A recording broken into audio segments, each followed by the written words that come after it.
Saudari-saudaraku yang terkasih, kita sudah mencoba melacak sejarah umat Allah Perjanjian Lama, dan kita sampai pada periode yang disebut raja-raja. Jadi periodenya bermacam-macam, silahkan sekurang-kurangnya berpegang pada tahap-tahap ini. Pertama, umat Allah Perjanjian Lama dalam perbudakan, kemudian dibebaskan, mengembara di padang gurun. Jadi padang gurun ini penting karena pengembara mereka berjalan berpindah-pindah dengan mentalitas pengembara. Kemudian mereka masuk ke tanah Kanaan, tidak lagi mengembara, tetapi menetap sebagai petani. Silahkan membayangkan perubahan dari zaman pengembaraan ke zaman petani itu. Dan sesudah mereka hidup sebagai petani, langkah berikutnya adalah menjadi kerajaan. Jadi perkembangan sejarah ini ada di latar belakang Kitab Suci Perjanjian Lama. Kita sudah sampai pada periode kerajaan. Periode kerajaan dapat kita bagi menjadi 3 bagian. Yang pertama adalah raja-raja pertama, yang namanya praktis semua kita kenal, yaitu Saul, raja pertama, Daud, dan Salomo. Kerajaan itu berlangsung dari tahun 1030 sampai tahun 930, kurang lebih 100 tahun. Ketika Salomo mati, kerajaan itu pecah menjadi 2. Kerajaan utara yang disebut kerajaan Israel, dan kerajaan selatan yang disebut kerajaan Yehuda.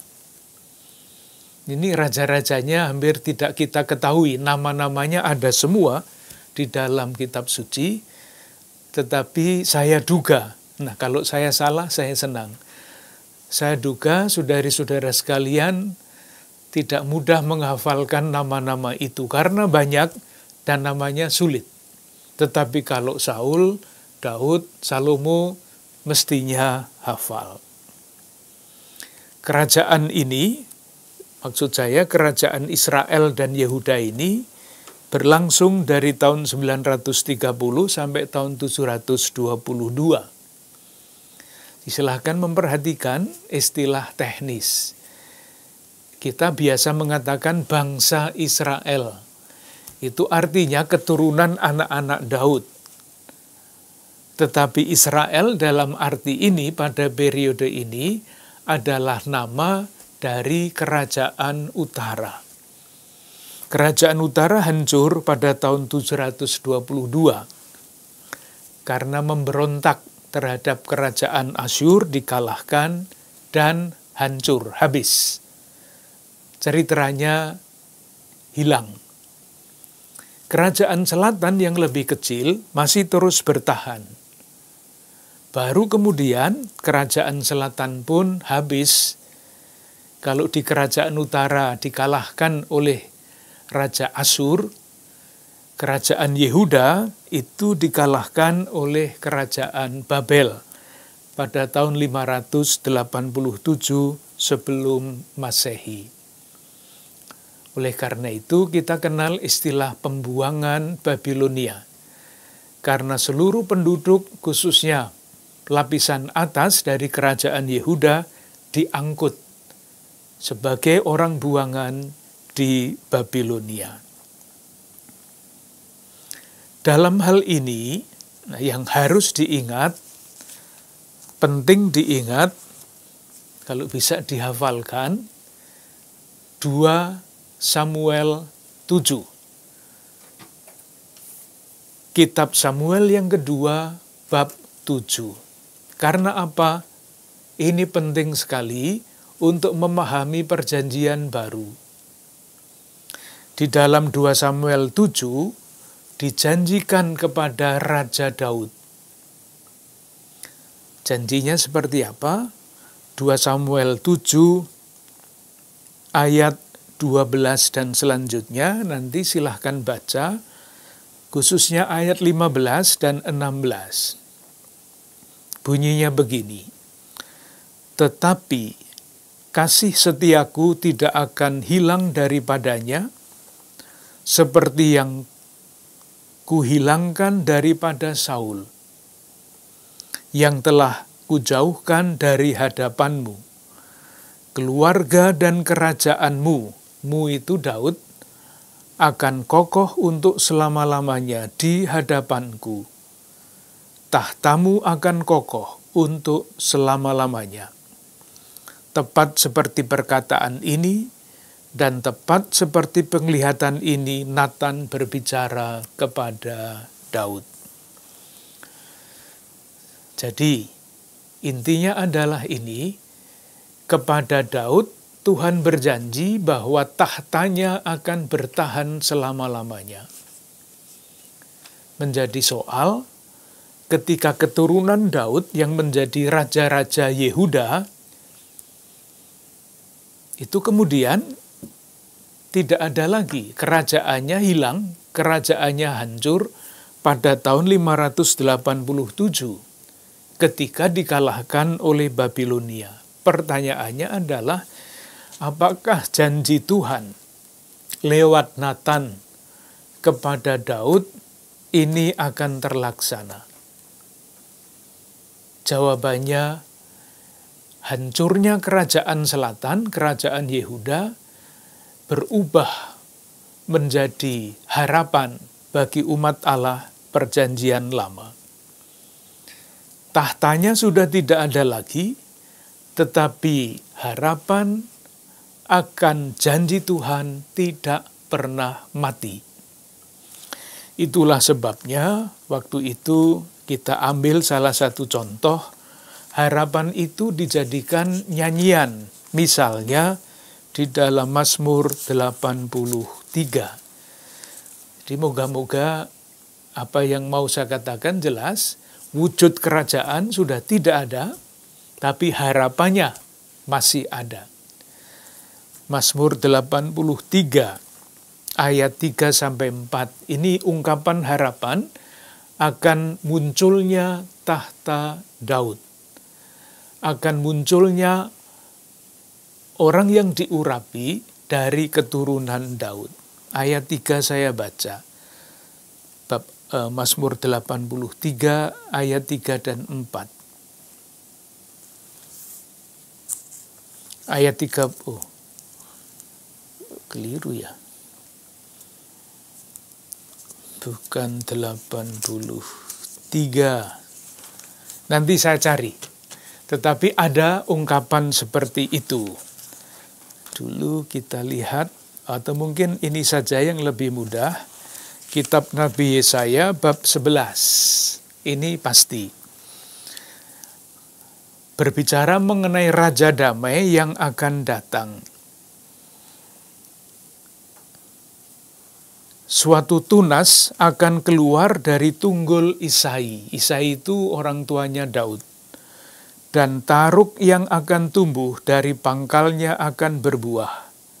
Itu bab 11, Kitab Nabi Yesaya ayat 1. Lalu dibayangkan seperti apakah kalau Raja Damai itu datang, ayat 6. Serigala akan tinggal bersama domba, macan tutul akan berbaring di samping kambing. Anak lembu dan anak singa akan makan rumput bersama-sama, dan seorang anak kecil akan menggiringnya. Itulah ketika janji kepada Daud terlaksana, keadaan seperti ini, damai sejahtera seperti itu akan menjadi kenyataan. Nah, di dalam perjanjian baru, harapan akan Mesias, anak Daud, itu menjadi sesuatu yang sangat penting untuk difahami dengan baik kalau kita punya latar belakang 2 Samuel 7 ini. Kita pasti masih ingat ketika murid-murid ditanya oleh Yesus, menurut kamu siapakah aku ini? Petrus menjawab, engkau adalah Mesias. Nah, Mesias inilah yang diharapkan akan datang sebagai keturunan Daud. Mesias artinya diurapi, karena Daud diurapi sebagai raja, maka keturunan Daud adalah orang-orang yang diurapi sebagai raja. Jadi silahkan 2 Samuel 7 yang terlaksana di dalam diri Yesus yang disebut Yesus anak Daud. Maka Yesus lahir di Bethlehem karena Bethlehem adalah tempat kediaman atau wilayah Raja Daud. Sesudah Salomo yang kita kenal atau dikenal atau selalu diberitakan sebagai raja yang sangat bijaksana, ternyata kerajaannya pecah. Kenapa kerajaannya pecah? Kita juga sudah melihat, mungkin baik kalau kita lihat sekali lagi, menarik untuk pembelajaran para petinggi pemerintahan. 1 Raja bab 11. Sebetulnya anak Salomo yang namanya Rehabeam itu akan diterima sebagai raja bagi seluruh bangsa. Sebetulnya. Tapi tidak terjadi. Karena apa? Karena ketika rakyat utara minta supaya diringankan beban-beban kehidupannya, ditolak oleh Rehabeam ini. Kisahnya ada pada bab 11 ayat 43. Kalimat yang terakhir mengatakan, maka Rehabeam, anaknya, anak Salomo, menjadi raja menggantikan dia. Nah, ketika Rehabeam naik tahta, orang-orang dari wilayah utara itu minta tolong kepada yang namanya Yerobeam untuk mengatakan kepada Rehabeam, bab 12, 1 Raja bab 12 ayat 4. Ayahmu telah memberatkan tanggungan kami, maka sekarang ringankanlah pekerjaan yang sukar yang dibebankan ayahmu, dan tanggungan yang berat yang dipikulkannya kepada kami, supaya kami menjadi hambamu. Kalau kami tidak diseksa lagi, tidak dibebani beban-beban berat, kami ingin menjadi anak buahmu. Lalu Rehabeam minta tolong kepada orang tua-tua, minta nasihat. Nasihatnya diberikan bagus sekali pada 1 Raja bab 12 ayat 7. Mereka berkata, mereka itu yang dimintai nasihat, jika hari ini engkau mau menjadi hamba rakyat, inilah hakikat dari para pemimpin, mau mengabdi kepada mereka dan menjawab mereka dengan kata-kata yang baik, maka mereka menjadi hamba-hambamu sepanjang waktu. Rehabeam tidak suka dengan nasihat itu, maka minta nasihat kepada orang muda. Ayat 8. Lalu ia meminta nasihat kepada orang-orang muda yang sebaya dengan dia dan yang mendampinginya. Orang-orang muda memberikan nasihat yang berbeda dibandingkan dengan nasihat yang diberikan oleh orang tua. Nasihatnya supaya raja lebih kejam terhadap rakyat. Nah, itulah yang dijawab oleh Rehabeam. Ayat 13. Ayat 14. Saya baca ayat 13. Raja menjawab rakyat itu dengan keras. Ia mengabaikan nasihat yang diberikan para tua-tua kepadanya. Ia mengatakan kepada mereka menurut nasihat orang-orang muda, ayahku telah memberatkan tanggungan kamu, aku akan menambah tanggunganmu itu. Maka Rakyat berontak, tidak mau Rehabeam menjadi raja atas mereka. Mereka mengangkat Raja Yerobeam sebagai raja mereka di utara. Kita sampai di situ. Jadi bagi saya sejarah ini penting, karena tanpa sejarah di belakang kitab suci ini, kita kehilangan orientasi. Perkembangan kitab suci pada periode ini. Nah, ini agak lebih berbelit-belit nanti. Tetapi dicobalah kita coba memahami secara sederhana. Pada zaman hakim-hakim, jadi kita omong tentang perkembangan kitab suci. Pada zaman hakim-hakim, artinya sebelum zaman raja, praktis semua kisah ini masih berbentuk lisan. Diceritakan, diwariskan, diteruskan dalam bentuk cerita lisan. Pada zaman raja-raja pertama, mulailah yang lisan-lisan itu ditulis. Menurut orang-orang para ahli yang menyelidiki sejarah terjadinya kitab suci, mereka sampai kepada kesimpulan sekitar 10 sampai 15% bahan-bahan yang akan menjadi kitab suci perjanjian lama sampai periode itu sudah mulai ditulis. Karena apa?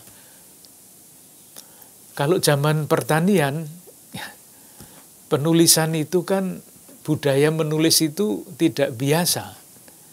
Tetapi ketika masuk periode kerajaan, di kerajaan pasti ada pegawai, pasti ada pekerja istana, pasti ada juru tulis.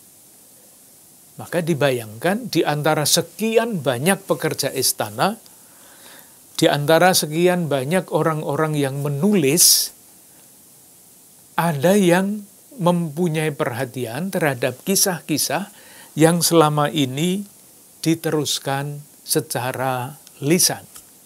Itu di kerajaan. Seperti halnya di zaman modern kita sekarang kan, hasil-hasil kesusastraan itu mulai ada ketika ada raja-raja di Jawa ini. Maka ada buku ini, ada buku itu, karena ada yang menulis. Ada pujangga-pujangga. Demikian juga pada zaman kerajaan, mulailah pegawai-pegawai kerajaan itu menulis. Selain kerajaan, ada pusat kedua, yaitu tempat-tempat ibadah. Kita bisa membayangkan petugas-petugas di tempat ibadah yang setiap kali ibadah mendengar kisah-kisah itu diceritakan, rupa-rupanya ada juga yang berprakarsa untuk menuliskan bahan-bahan yang selama ini diteruskan secara lisan. Dalam tahap itu, ada istilah yang biasa dibaca kalau kita membaca buku-buku tentang kitab suci perjanjian lama, yaitu istilah tradisi Yahwis. Dari kata Yahweh. Apa yang dimaksud dengan tradisi Yahwis? Saya tahu tidak mudah membayangkan ini, tetapi saya coba menjelaskan. Di antara pegawai-pegawai istana, di antara petugas-petugas ibadah, namanya tidak jelas. Entah seseorang, entah sekelompok, tidak pernah diketahui. Sekelompok orang itu, atau 2 kelompok atau 3 kelompok, entah, kita pakai saja sekelompok orang itu, mengumpulkan kisah-kisah yang selama ini diteruskan secara lisan, mulai dari Abraham sampai dengan Musa. Bisa dibayangkan ya, ada sekian banyak cerita dikumpulkan, diberi periode dari Abraham sekitar tahun 1800 sampai Musa sekitar 1250. Selain cerita-cerita dikumpulkan dari istana, dikumpulkan dari tempat-tempat ibadah, dikumpulkan juga dari kepala-kepala suku. Jadi ada 12 suku Israel. Nah, ada sekian banyak cerita, lalu dipilih. Apa yang dipilih? Ini kan kita berada di abad 10. Jadi raja-raja pertama itu kita berada pada abad ke-10. Dari 1030 sampai 930. Padahal ceritanya, kisahnya, itu dari tahun 1800 sampai dengan 1300, 1250. Abraham sampai Musa. Sementara kita berada di dalam zaman kerajaan. Maka yang dipilih dari antara kisah-kisah tadi dan kemudian dikumpulkan adalah kisah-kisah yang penting bagi umat Allah Perjanjian Lama di abad ke-10. Jadi kita bayangkan, selain dikumpulkan, selain dipilih, tentu ada usaha untuk menerjemahkan. Sehingga misalnya aturan-aturan yang berlaku di zaman pertanian disesuaikan sedemikian rupa sehingga cocok untuk zaman kerajaan.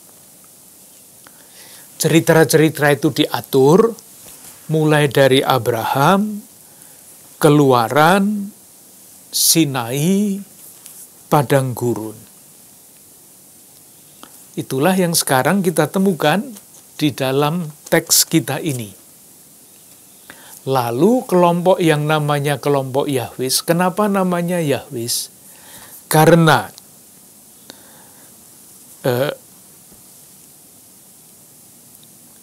penulis-penulis ini menggunakan nama Yahweh di dalam kisah-kisah itu. Jadi ada blok kisah dari Abraham sampai Musa, yang dipakai di dalam bagian itu adalah nama Yahweh, bukan El, bukan yang lain-lain. Dan kemudian diberi pengantar, yang dulu pernah kita bicarakan. Abraham itu kan kisahnya mulai dari Kejadian bab 12. Lah Abraham datangnya dari mana?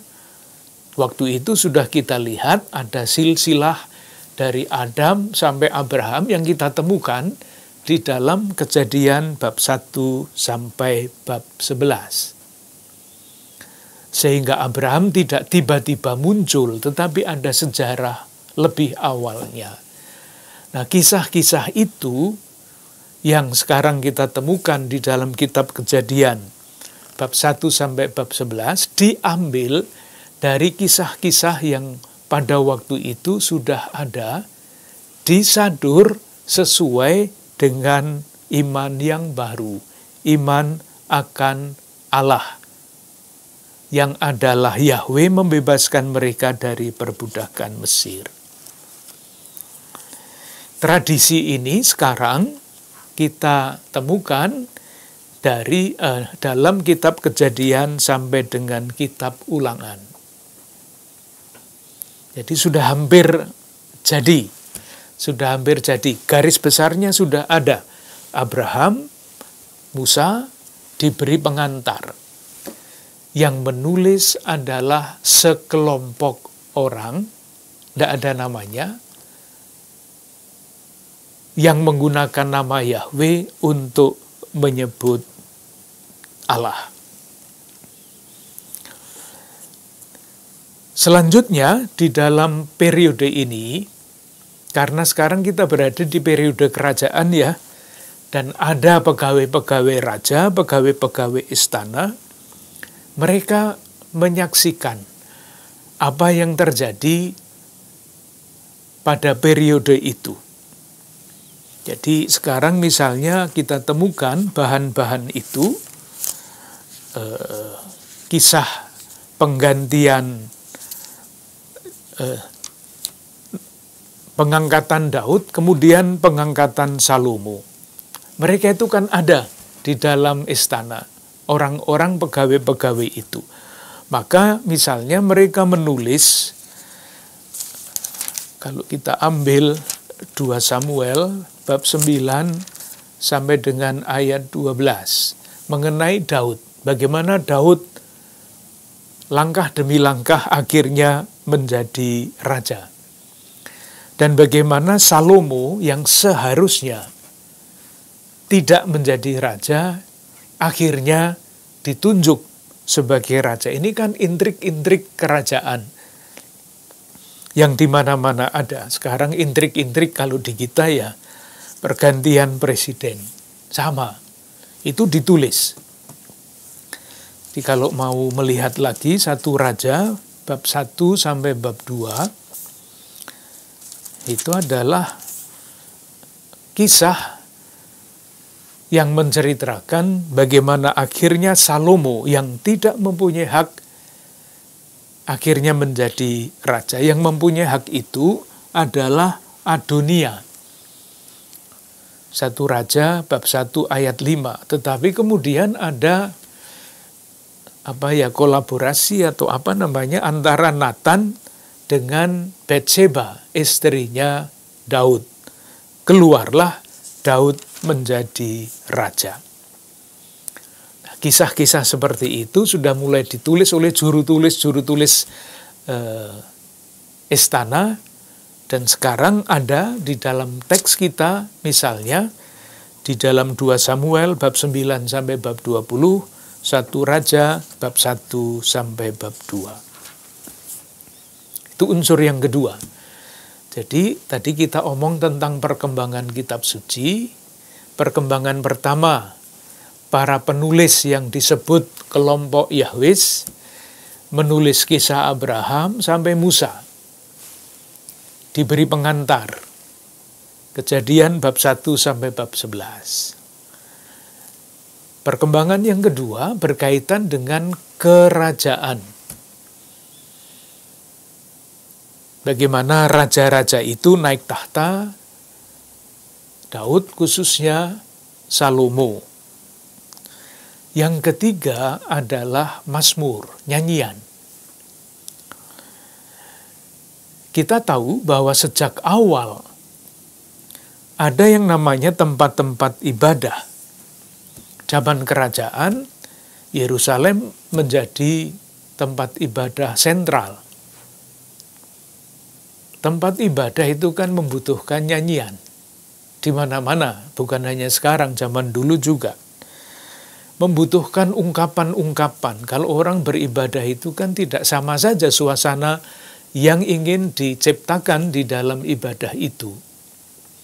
Ada ibadah yang ingin mengungkapkan kepercayaan. Itu pasti, ungkapan kepercayaan. Ada lagu-lagu yang dibutuhkan sebagai ungkapan pujian. Pasti. Ada lagu-lagu yang dipakai untuk mengungkapkan keprihatinan. Sama di kita. Kalau pas hari raya Kristus Raja Semesta Alam, ya pasti pujian. Lagu-lagunya meriah, lagu-lagunya dahsyat. Tetapi kalau masa Prapaskah kan lain. Lagu untuk Tuhan kasihanilah kami juga dipilih yang mengungkapkan keprihatinan. Ada lagu-lagu yang mengungkapkan permohonan. Misalnya litani para kudus. Itu kan permohonan yang panjang. Lagu-lagu itu ada yang diciptakan khusus untuk ibadah tertentu, entah oleh siapa, entah oleh petugas ibadah, entah oleh ahli-ahli musik pada waktu itu, sama seperti sekarang. Ada kumpulan Madha Bakti, ada kumpulan Puji Syukur, ada kumpulan Kidung Keuskupan Agung Jakarta yang disiapkan oleh orang-orang yang mempunyai bakat menulis lagu-lagu itu. Sementara itu, ada juga improvisasi-improvisasi. Nah, lagu-lagu yang dikarang secara khusus, itu tentu dipakai berulang-ulang. Sama seperti kita, doa Bapa Kami, ya setiap ada perayaan Ekaristi dinyanyikan, ya dinyanyikan doa Bapa Kami. Dan begitu seterusnya. Di antara para seniman yang mahir untuk membuat syair, untuk membuat macam-macam lagu itu, kita kenal yang namanya Raja Daud. Itu dikenal sebagai penyair. Maka nanti di dalam Mazmur itu ada 73 Mazmur yang dikaitkan dengan Daud. Apakah Daud sungguh-sungguh mengarang 73 Mazmur? Itu memang tidak mudah untuk ditentukan. Tetapi kalau keahliannya mengarang syair, mengarang kata-kata yang indah, itu sudah sejak awal. Misalnya 2 Samuel bab 1 ayat 17 sampai 27. Ini ratapan. Jadi mengungkapkan isi hati yang meratap tetapi dengan segala macam kata-kata yang indah. Ratapan Daud karena Saul dan Yonatan. Saya baca satu ayat saja untuk menunjukkan indahnya kata-kata itu. 2 Samuel bab 1 ayat 19. Kepermayanmu, hai Israel, mati terbunuh di bukit-bukitmu. Betapa gugur para pahlawan, dan selanjutnya. Indah kata-kata itu. Buku yang sama, bab 22. Dilihat saja bentuknya sudah jelas. Ini adalah semacam syair-syair yang indah. Bab 22, 2 Samuel bab 22, nyanyian syukur Daud. Daud mengatakan perkataan nyanyian ini kepada Tuhan pada waktu Tuhan telah melepaskan dia dari cengkeraman semua musuhnya dan dari cengkeraman Saul. Ungkapan syukur karena lepas dari cengkeraman.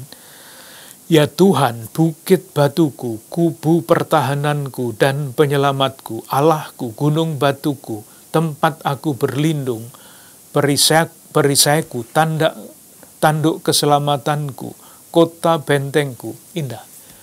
Sekarang menjadi inspirasi bagi banyak nyanyian rohani modern yang sering kita dengar di gereja-gereja.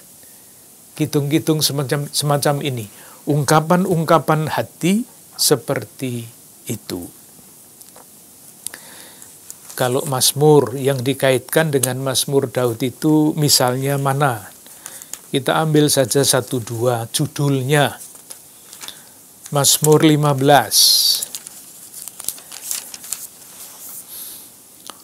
Ditulis judulnya siapa yang boleh datang kepada Tuhan? Mazmur Daud. Ayat Mazmur 16, bahagia orang saleh. Mazmur dari Daud. Mazmur 17, diburu dengan tak bersalah. Doa Daud. 18, nyanyian syukur Daud. Jadi macam-macam. Ada nyanyian syukur, ada nyanyian kecemasan, ada keluhan, macam-macam. Nah, ini dikumpulkan sesuai dengan kebutuhan tempat-tempat ibadah. Maka rupa-rupanya sejumlah mazmur sudah menjadi repertoar, jadi kumpulan-kumpulan nyanyian yang dipakai di tempat-tempat ibadah. Yang terakhir, yang keempat adalah kumpulan hukum. Kita semua tahu lembaga kerajaan seperti kerajaan Israel ini tentu membutuhkan peraturan-peraturan yang tertulis. Karena apa? Pegawai-pegawainya muda, bukan ketua-ketua suku. Kalau ketua suku mungkin masih ingat akan peraturan-peraturan zaman dulu, seperti di suku-suku di negara kita. Ketua-ketua suku, kepala-kepala suku masih ingat nyanyian-nyanyian, masih ingat aturan-aturan, itulah yang sering dipakai untuk upacara adat. Tetapi pegawai-pegawai negeri nggak ngerti lagi itu yang namanya upacara adat, aturan ini, aturan itu. Maka mulailah dirasakan perlunya aturan-aturan tertulis. Dan aturan-aturan tertulis ini dikembangkan, disesuaikan dengan zaman. Zaman padang gurun, zaman pertanian, zaman kerajaan berbeda. Tetapi hukum dasarnya sama, yaitu hukum Sinai. Hanya dimodernisasi, diadaptasi dengan keadaan baru. Jadi pada raja-raja pertama yang kita temukan adalah perkembangan itu tadi. Kisah yang ditulis oleh kelompok Yahwes, 1, dari Abraham sampai Musa, diberi pengantar kitab Kejadian, bab 1-11. Bahan yang kedua, riwayat penggantian Daud dan Salomo, penulis-penulis kerajaan, Mazmur, yang pasti dipakai semakin lama semakin banyak, di tempat-tempat ibadah, dan yang keempat adalah kumpulan hukum baru, dasarnya hukum Sinai, diadaptasi supaya cocok untuk zaman kerajaan. Itu periode raja-raja pertama. Kita mulai dengan periode yang baru. Periode dua kerajaan. Yaitu kerajaan Israel di utara dan kerajaan Yehuda di selatan. Tadi sudah kita singgung bagaimana sejarah sesudah Salomo itu kerajaan pecah menjadi dua. Dua kerajaan itu selama bertahun-tahun diwarnai dengan konflik. Kerajaan selatan itu kecil, hanya suku Yehuda yang menjadi tanda petik warganya. Sementara suku-suku yang lain itu ikut kerajaan utara. Pusatnya berbeda. Semangat keagamaannya berbeda. Semangat keagamaan kerajaan utara secara singkat, sebetulnya sangat ruwet, tetapi disingkat saja ya, sebagai dasar dari penghayatan agama di kerajaan utara adalah perjanjian Sinai. Sementara kerajaan selatan yang dipakai adalah 2 Samuel 7, janji kepada wangsa Daud yang akan bertahan selama-lamanya.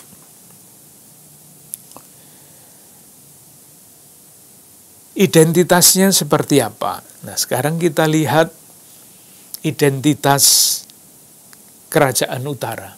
Jadi kita lihat dulu kerajaan utara yang akan selesai pada tahun 722. Lalu nanti kita lanjutkan dengan kerajaan selatan. Sesudah tahun 722 sampai dengan pembuangan Babilonia tahun 587. Sudah kita lihat sekali lagi bagaimana Yerobeam menjadi raja di kerajaan utara. Apa yang dia lakukan? Kembali lagi, satu bagian yang penting yang dapat menjelaskan banyak hal adalah 1 Raja bab 12. 1 Raja bab 12 ayat 25 sampai 33 diceritakan, judulnya di kitab suci kita adalah Yerobeam memulai ibadah baru. Di ibadah di selatan itu pusatnya Yerusalem. Ketika kerajaan pecah menjadi 2, orang-orang di utara di kerajaan Israel itu masih sering pergi ke Yerusalem. Nah, kalau begitu kan merugikan kerajaan utara, menguntungkan kerajaan selatan. Oleh karena itu, Yerobeam, raja Israel, raja kerajaan utara, mendirikan tempat ibadah baru. Bisa dibayangkan dengan mudah supaya orang-orangnya tidak pergi ke Yerusalem. Itulah yang diceritakan pada bab 12, 1 Raja ayat 28. Kita baca supaya tidak hanya bayangan saja. 1 Raja bab 12 ayat 28.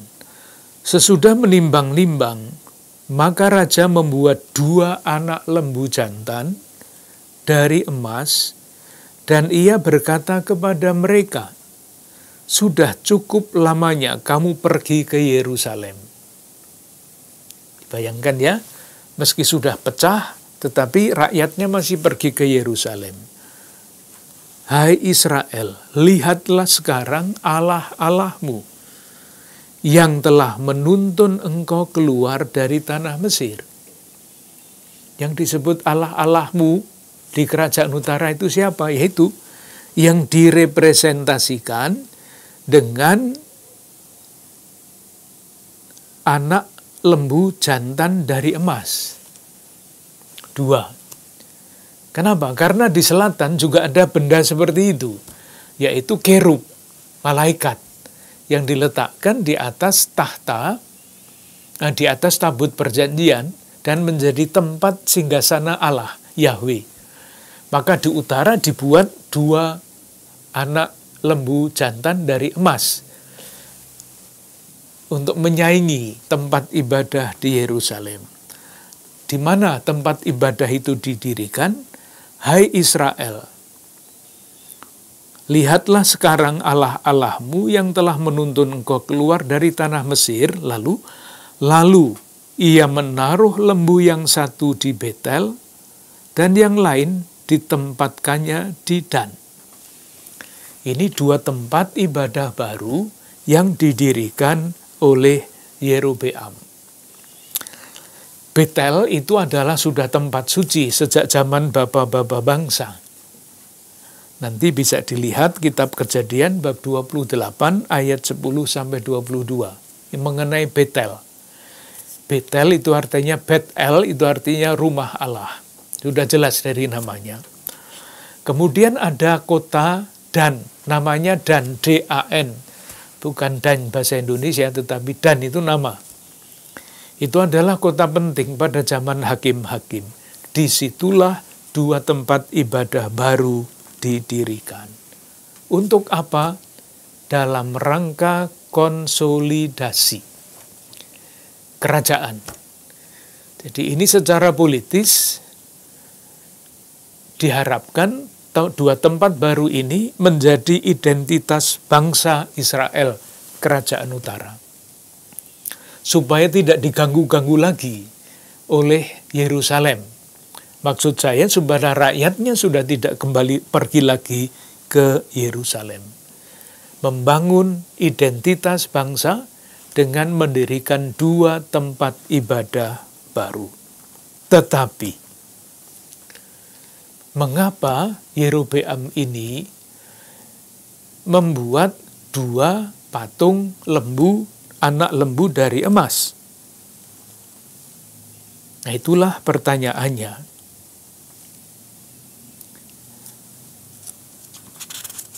Para ahli purbakala menemukan bahwa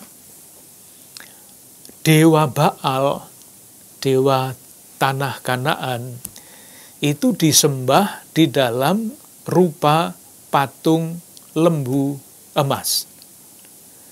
Jadi, kalau Raja Yerobeam, Raja Israel, menempatkan dua anak lembu emas di tempat ibadah, apakah ini tidak berarti bahwa sebetulnya mereka sudah meninggalkan agama Yahweh? Apakah tidak berarti mereka sudah tidak percaya lagi kepada Allah Yahweh yang membebaskan mereka dari tanah Mesir? Ini kita perhatikan 1 Raja bab 12 ayat 28, membuat dua anak lembu jantan dari emas, dan kemudian mengatakan, "Hai Israel, lihatlah sekarang Allah-Allahmu," jamak bukan tunggal, Allahmu bukan, Allah-Allahmu, dewa-dewi itu, yang telah menuntun engkau keluar dari tanah Mesir. Padahal siapa yang menuntun umat Allah Israel dari tanah Mesir itu? Kan Yahweh. Sekarang Yahwehnya diganti dengan patung dua anak lembu emas itu. Ini kira-kira maksudnya Raja Yerobeam itu apa? Nah, itulah yang tidak mudah untuk dijawab. Yang paling mudah mengatakan begitu saja kerajaan utara meninggalkan Yahweh. Apakah sesederhana itu? Rupa-rupanya tidak. Wilayah kerajaan utara itu 50% penduduknya adalah orang-orang Kanaan. Tidak demikian halnya dengan kerajaan selatan. Sekali lagi, wilayah kerajaan utara, Israel, 50 penduduknya adalah orang-orang Kanaan. Orang Kanaan menyembah apa? Ya menyembah Baal. Patungnya apa? Yaitu patung Baal itu adalah lembu emas. Apakah tidak mungkin kita lihat di balik pembuatan dua anak lembu emas ini kelicikan dari raja untuk menarik orang-orang asli Kanaan, bukan orang Israel, supaya beribadah juga di tempat-tempat yang didirikan itu. Loh, sekarang orang-orang Israel itu kok juga menyembah patung lembu emas seperti kita? Apakah seperti itu? Kalau benar demikian, ini manipulasi agama untuk kepentingan politik. Dimanipulasikan agamanya. Ambil hati orang Kanaan untuk menunjukkan bahwa orang-orang Israel juga menyembah sesembahanmu. Jadi mari kita baik-baik satu di antara kita. Atau untuk menarik orang-orang Kanaan juga untuk beribadah di tempat itu. Dengan demikian, keuntungan-keuntungan politik diperoleh dengan mengorbankan yang paling dasar di dalam agama Yahweh. Mengganti kerub-kerub yang menjadi tahta Yahweh di Yerusalem dengan dua anak lembu dari emas. Apapun artinya, apapun maksudnya, ini adalah kisruh, ini adalah kacau. Untuk kepentingan politik semua bisa dimanipulasi. Nah, itu kerajaan utara, konsolidasi di dalam bidang politik menggunakan dengan memanipulasi agama. Masih kurang di kerajaan utara. Apa yang kurang? Belum punya ibu kota.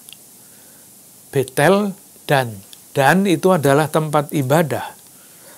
Yerusalem sudah punya ibu kota. Kerajaan Yehuda sudah punya ibu kota. Sekaligus pusat ibadah, yaitu Yerusalem. Oleh karena itu, dalam rangka konsolidasi kerajaan, raja berikutnya, kita baca 1 Raja bab 16, ayat 24, 1 Raja bab 16, ayat 24, Raja Omri. Nah, sulit menghafalkan namanya, seorang raja sesudah Yerobeam lah. Membeli gunung Samaria. Hebat. Itu diceritakan 1 Raja bab 16 ayat 24. Saya baca. Kemudian ia membeli gunung Samaria daripada Semer dengan 2 talenta perak. Ia mendirikan suatu kota di gunung itu dan menamainya Samaria menurut nama Semer, pemilik gunung itu. Raja Omri melengkapi konsolidasi kerajaan utara dengan mendirikan ibu kota, membeli gunung Semer menjadi ibu kota. Apa yang dikatakan selanjutnya mengenai raja-raja ini? Ayat 25 dan 26. Omri melakukan yang jahat di mata Tuhan, dan ia melakukan kejahatan lebih daripada segala orang yang mendahuluinya. Kalau kita rasakan kalimat ini, melakukan kejahatan lebih daripada segala orang yang mendahuluinya. Itu artinya semakin lama kejahatan di Israel itu semakin dahsyat.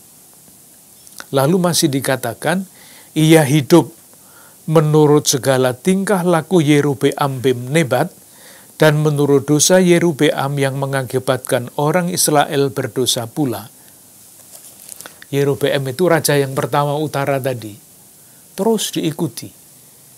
Semakin lama dosanya semakin dahsyat. Raja yang paling boleh dikatakan yang paling jahat itu adalah Raja Ahab. Diceritakan mulai dengan bab 16, 1 Raja bab 16 ayat 29 sampai 34. Kita baca dulu refrennya. Raja ini. Bab 16 ayat 30.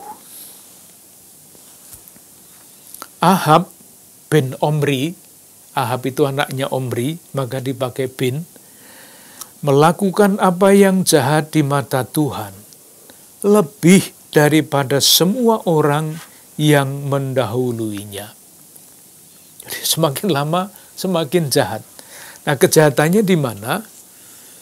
Ayat 31, seakan-akan belum cukup ia hidup dalam dosa-dosa Yerobeam bin Nebat. Yerobeam itu kakeknya. Maka ia mengambil pula Isabel, anak Etbaal, raja orang Sidon, menjadi istrinya.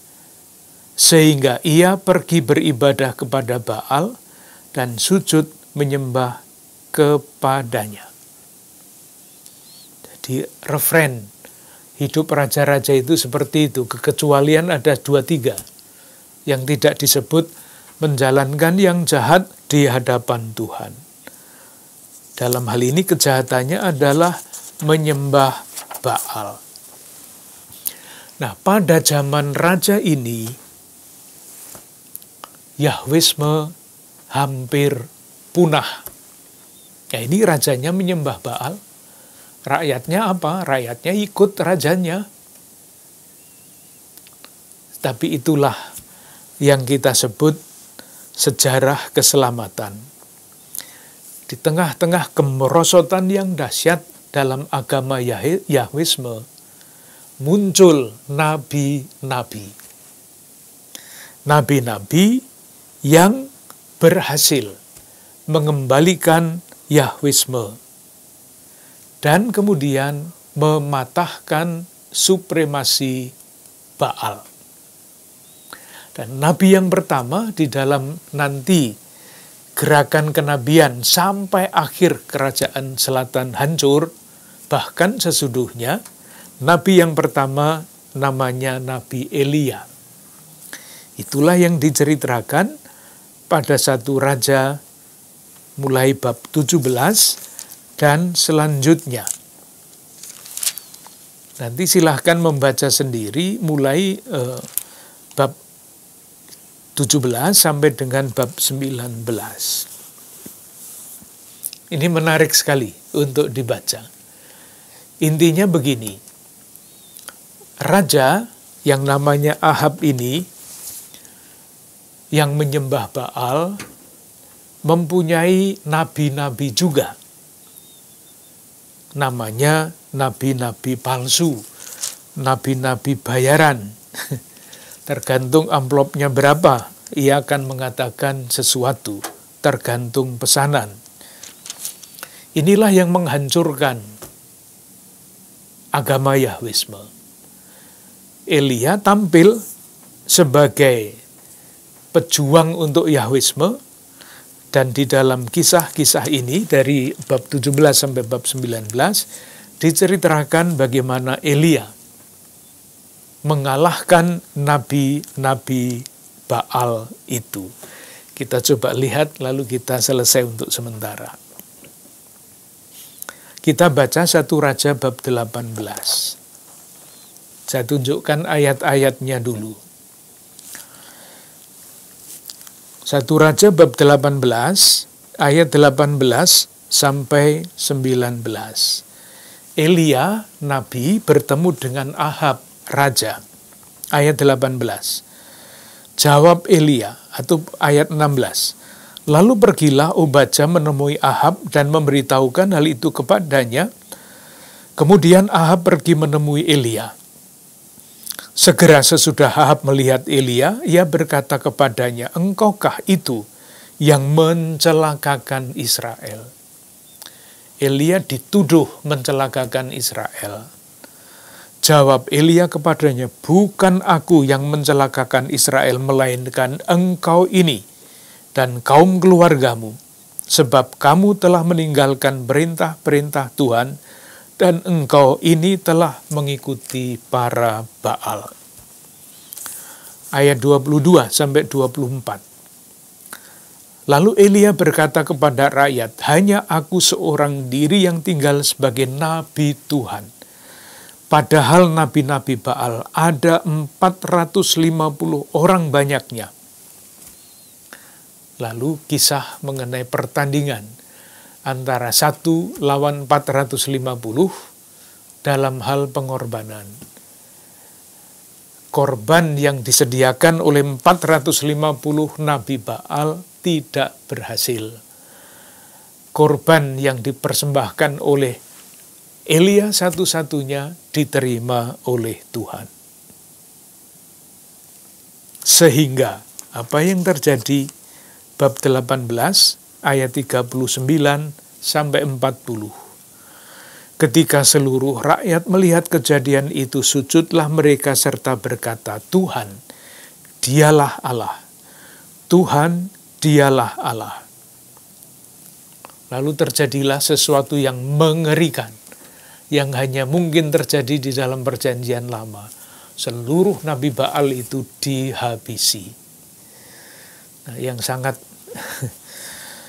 seringkali tidak membuat hati nyaman itu kalau ini dibacakan sesudah Elia menghabisi sekian banyak nabi itu, ditutup dengan demikianlah sabda Tuhan. Seringkali mengganggu suara hati kita. Tapi biasanya yang seperti itu dihilangkan, dilompati di dalam bacaan-bacaan ibadah. Nanti kita lanjutkan. Terima kasih.